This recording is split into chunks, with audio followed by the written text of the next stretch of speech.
आज की कहानी एक छोटी बच्ची से शुरू होती है जिसका नाम जो है। उसका बचपन काफी मुश्किलों से भरा था। उसके मम्मी पापा हर वक्त लड़ते रहते थे। घर में शांति नाम की कोई चीज नहीं थी। लेकिन इन सब के बीच जो को बस एक ही चीज में सुकून मिलता था, किचन कैबिनेट्स पर चढ़कर खिड़की से बाहर बैठना। वहाँ से दुनिया को देखना उसे कुछ पलों के लिए सुकून का एहसास कराता था। कहानी आगे बढ़ती है। अब कई साल गुजर चुके हैं। अब जो बड़ी हो चुकी थी, रोज की तरह आज भी वो लेट उठी और जल्दी से तैयार होकर काम के लिए निकल पड़ी। वो एक क्लीनर थी जो ऊंची ऊंची इमारतों के शीशे और ऑफिस की सफाई करती थी। लेकिन तभी उसके फोन पर एक कॉल आया। कॉल उस कंपनी से था जहां उसका ऑटिस्टिक भाई माइकल काम करता था, जो जल्दी में थी। लेकिन उसके भाई पर बड़ी मुसीबत आन पड़ी थी। उसके लिए वहां जाना बेहद जरूरी था। तो उसने अपनी बाइक उठाई और सीधे माइकल के ऑफिस जा पहुंची। कंपनी की मैनेजर गुस्से से भरी हुई थी। उसने बताया कि माइकल ने कंपनी के डेटा के साथ छेड़छाड़ कर दी थी और सीक्रेट फाइल्स लोकल प्रेस को लीक कर दी थी। अब कंपनी ने फैसला किया था कि उसे बिना किसी सैलरी के नौकरी से निकाल दिया जाएगा। ये सुनकर जो गुस्से में आ गई। ये माइकल की 8वीं नौकरी थी और हर बार उसे किसी न किसी वजह से निकाल दिया जाता था। जो ने मैनेजर से बहस की और कहा, तुम्हें माइकल का कुछ तो ख्याल रखना चाहिए। लेकिन मैनेजर ने ठंडे लहजे में जवाब दिया कि माइकल खुशकिस्मत है कि हम उस पर डेटा चोरी का केस नहीं कर रहे। जो के पास अब माइकल के लिए कोई और ऑप्शन नहीं था। जैसे ही वो दोनों बाहर निकले, जो के फोन पर फिर से एक कॉल आया। इस बार ये कॉल उसकी ही कंपनी से था। जो ने फोन उठाया तो उसके सुपरवाइजर ने साफ कहा, अगर जो 2 घंटे में काम पर नहीं पहुंची तो उसे भी नौकरी से निकाल दिया जाएगा। जो को किसी भी हालत में अपने ऑफिस पहुंचना था, लेकिन माइकल को अकेला नहीं छोड़ सकती थी। मजबूरी में उसे अपने भाई को साथ ले जाना पड़ा। जो ने जल्दी से अपनी बाइक स्टार्ट करने की कोशिश की, लेकिन बाइक को भी अभी खराब होना था। अब उनके पास बस पकड़ने के अलावा कोई और रास्ता नहीं था। जल्दबाजी में दोनों ने गलत बस पकड़ ली, पर रास्ते में उन्हें एहसास हुआ कि वो गलत जगह जा रहे थे। दोनों फौरन बस से उतरकर दूसरी सही बस पकड़ने के लिए भागे। जब जो फाइनली अपनी कंपनी पहुंची तो उसने चैन की सांस ली, लेकिन उसकी परेशानी अभी खत्म नहीं हुई थी। जो फौरन ऑफिस लिफ्ट में चढ़ गई। लिफ्ट में पहले से ही कंपनी के 2 सीईओ जेफरी और जेरल मौजूद थे। थोड़ी देर बाद एक प्रेग्नेंट लेडी भी लिफ्ट में आ गई। जेरल ने उसे देखते ही नाक मुंह सिकोड़ लिए, जैसे उसे प्रेग्नेंट औरतों से कोई दिक्कत हो। उसने मजाक में कहा, इस हालत में इसे घर पर होना चाहिए।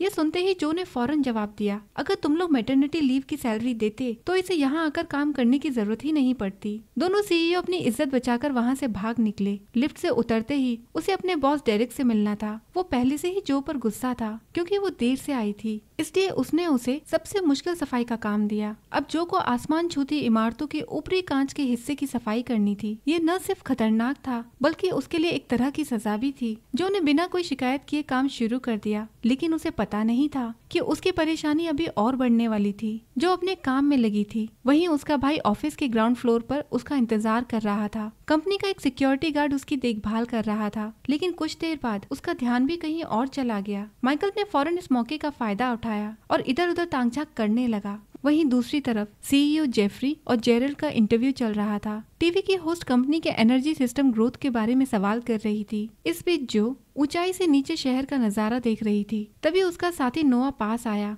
नोआ जो को पसंद करता था और उसने इधर उधर देखकर एक अजीब सी बात कह दी, सभी इंसान घास की तरह होते हैं। फिर उसने सोचा कि आखिर ये दुनिया इंसानों के आने से पहले कैसी रही होगी। लेकिन इससे पहले कि जो इस पर कोई जवाब देती, उसके फोन पर डेरिक ने कहा कि जल्दी से सफाई खत्म करो क्योंकि शेयर होल्डर्स की पार्टी शुरू होने वाली थी। नोआ को माइकल की चिंता थी। उसने जो से कहा कि काम के बाद उसे कहीं अच्छी जगह ले जाना चाहिए, लेकिन फिलहाल उसके पास रुकने का वक्त नहीं था। उसे सफाई जल्दी से खत्म करनी थी, लेकिन वो नहीं जानती थी कि अगले कुछ घंटों में उसकी जिंदगी पूरी तरह बदलने वाली थी। तभी माइकल वहां आया और जो से घर चलने की जिद करने लगा। जो ने उसे समझाया, मेरी शिफ्ट अभी खत्म नहीं हुई है। अगर तुम यहाँ ऊपर रुके तो मुझे नौकरी से निकाल देंगे। नीचे ग्राउंड फ्लोर पर चले जाओ और मेरा इंतजार करो। माइकल को यह पसंद नहीं आया, लेकिन उसके पास कोई और रास्ता नहीं था। वो नीचे जाने के लिए निकल गया। जो लगभग सफाई पूरी कर चुकी थी, लेकिन उसके बॉस डेरिक ने उसे रोक दिया। उसने कहा कि अभी बहुत सारे शीशे गंदे हैं और उसे पूरी रात सफाई करनी होगी। जो को समझ में आ गया कि उसके देर से आने की ये सजा है। नौकरी ना जाए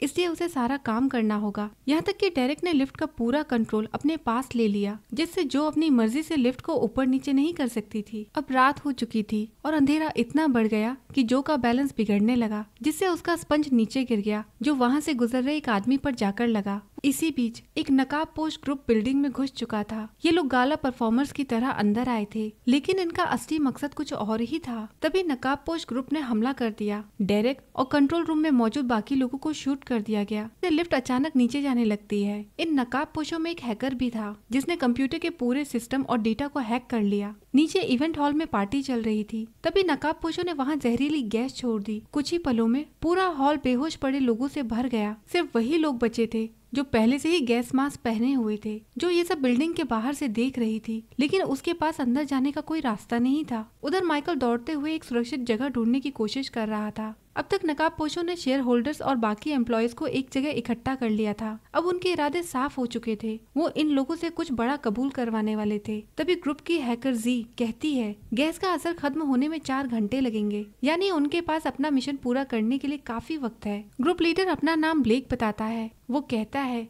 वो अर्थ रेवोल्यूशनिस्ट नाम की एक ऑर्गेनाइजेशन से है। इनका मकसद पृथ्वी और पर्यावरण को बचाना है और वो उन कंपनियों के खिलाफ लड़ते हैं जो पर्यावरण को नुकसान पहुंचाती है। ब्लेक ने ऐलान किया कि वो यहाँ किसी को मारने नहीं आए हैं, बस हर किसी से सच उगलवाना चाहते हैं। उसने वादा किया कि वो लोग सहयोग करेंगे तो वो उन्हें छोड़ देगा। जी ने पूरे बिल्डिंग के रेडियो और कम्युनिकेशन सिस्टम को ब्लॉक कर दिया ताकि बाहर की दुनिया से कोई मदद न आ सके। लेकिन जब उन्होंने ग्रुप के सभी शेयर होल्डर्स को गिना तो पता चला कि एक आदमी गायब था। वो था जेरल्ड मिल्टन। जब उसके भाई जेफरी से पूछा गया कि वो कहाँ है तो उसने कुछ भी बताने से इनकार कर दिया। उसे सबक सिखाने के लिए उसकी उंगलियां मरोड़ दी गईं। जब वो वहाँ पहुँचे तो उन्होंने उसे उठाने के लिए मास्क पहनाया और बेहोशी में बाहर निकाला। जो ये सब खिड़की के बाहर से देख रही थी, लेकिन नकाबपोश शख्स को जो दिखाई नहीं दी। तभी उसने अपने मास्क को उतारा। वो कोई और नहीं बल्कि जो का क्लीनिंग पार्टनर नोआ था। नोआ जेरल्ड को ट्रॉली में डालकर बाकी लोगों के पास ले जाता है, जो मदद के लिए चिल्लाने की कोशिश करती है, लेकिन वो बहुत ऊंचाई पर थी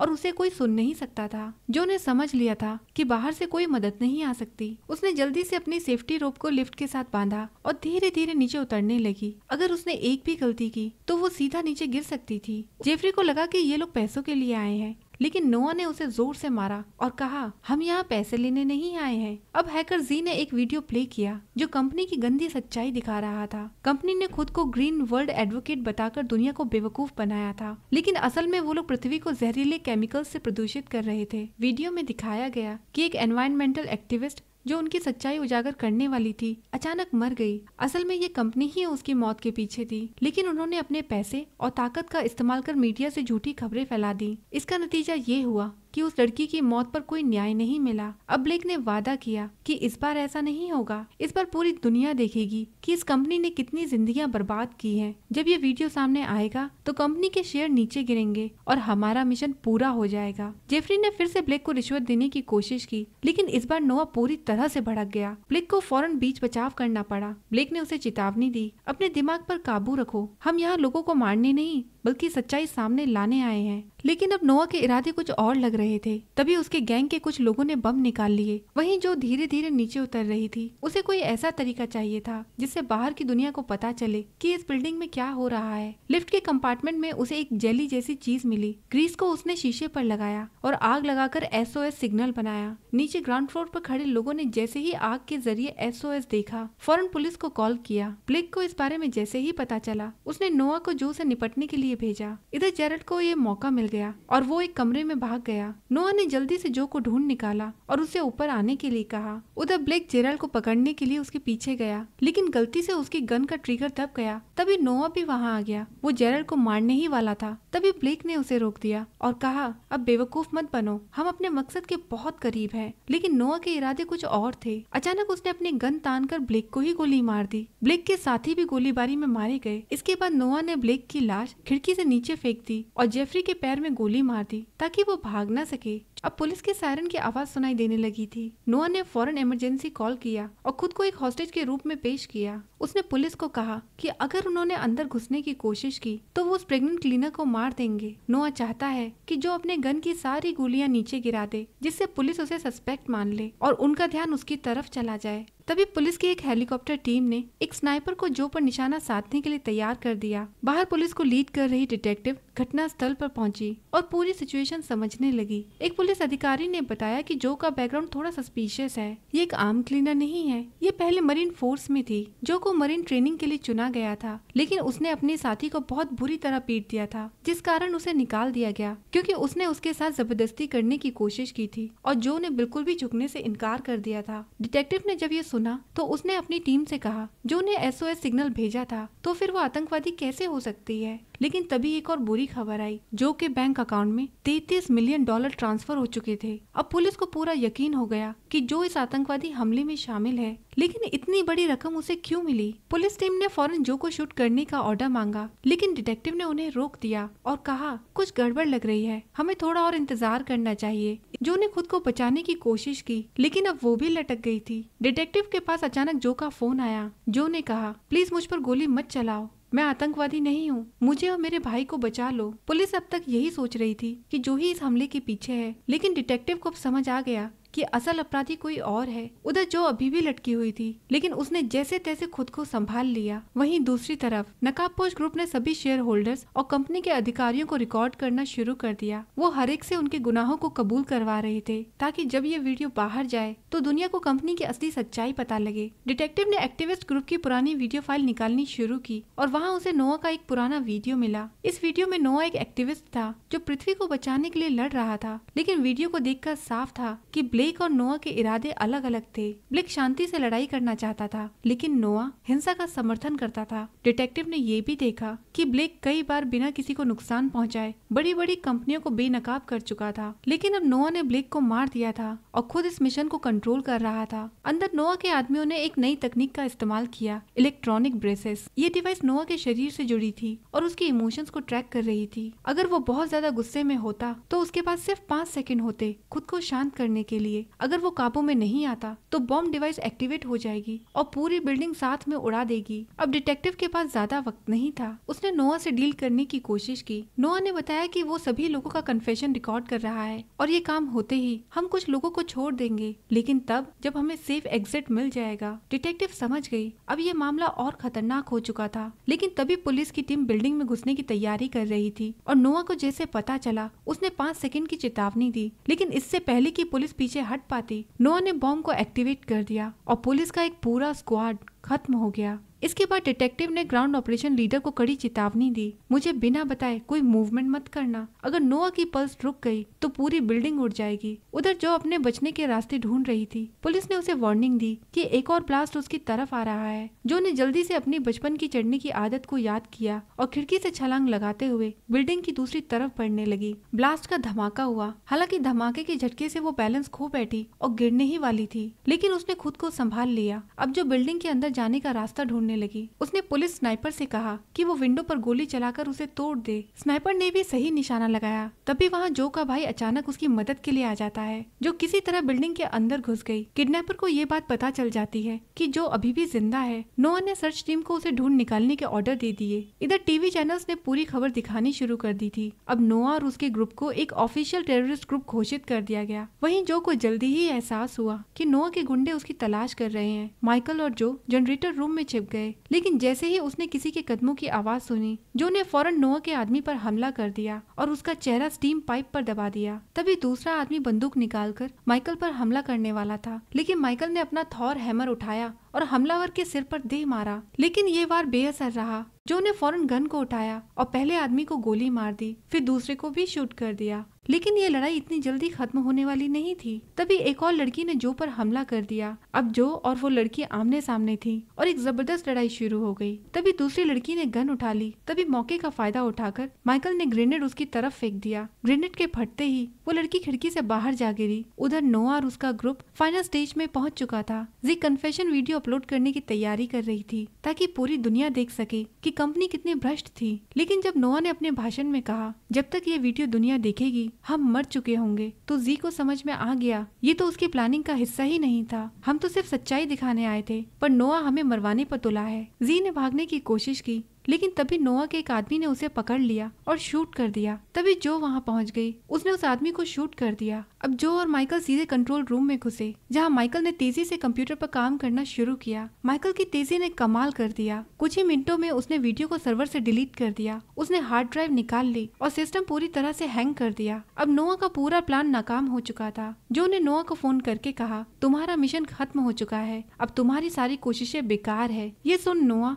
पूरी तरह से गुस्से में पागल हो चुका था। अब उसके पास कुछ नहीं बचा था। जो ने जानबूझकर अपनी लोकेशन नोआ को भेज दी ताकि वो उसे ढूंढे और उसी वक्त पुलिस बिल्डिंग में घुस सके। डिटेक्टिव को जैसे ही जो की ये खबर मिली, उसने पुलिस को ऑर्डर दिया कि वो बिल्डिंग में एंट्री करे, लेकिन नोआ को जिंदा पकड़ने की कोशिश करे। जो एक खाली जगह पर पहुंच गई, जहां उसका नोआ से आमना सामना हुआ। नोआ ने गुस्से में कहा, तुमने सब बर्बाद कर दिया। जो ने जवाब दिया, तुम कभी पृथ्वी को बचाने नहीं आए थे, तुम बस लोगों को मारने आए थे। नोआ ने गन तान दी और जो से हार्ड ड्राइव मांगी, लेकिन जो ने साफ मना कर दिया कि मेरे पास कोई ड्राइव नहीं है। अब नोआ पूरी तरह से गुस्से में था। उसने जो पर हमला कर दिया। इस दौरान जो ने चुपके से उसके पर्स ब्रेसलेट को निकाल लिया, जो बॉम्ब डिवाइस से जुड़ा हुआ था। अब नोआ को लगा कि उसने जो को हरा दिया है, लेकिन जो ने उसके ब्रेसलेट को दिखाया और कहा, अब तुम्हारे पास ज्यादा वक्त नहीं बचा। उसने तेजी से खुद को बचाने की कोशिश की, लेकिन जो ने रस्सी खींच दी। नोआ के गिरते ही बिल्डिंग में फैला आतंक खत्म हो चुका था। पुलिस ने फौरन अंदर घुसकर बाकी आतंकियों को गिरफ्तार कर लिया। डिटेक्टिव सीधा जो के पास पहुंची और पूछा, हार्ड ड्राइव कहाँ है? जो ने बिना किसी हिचकिचाहट के जवाब दिया,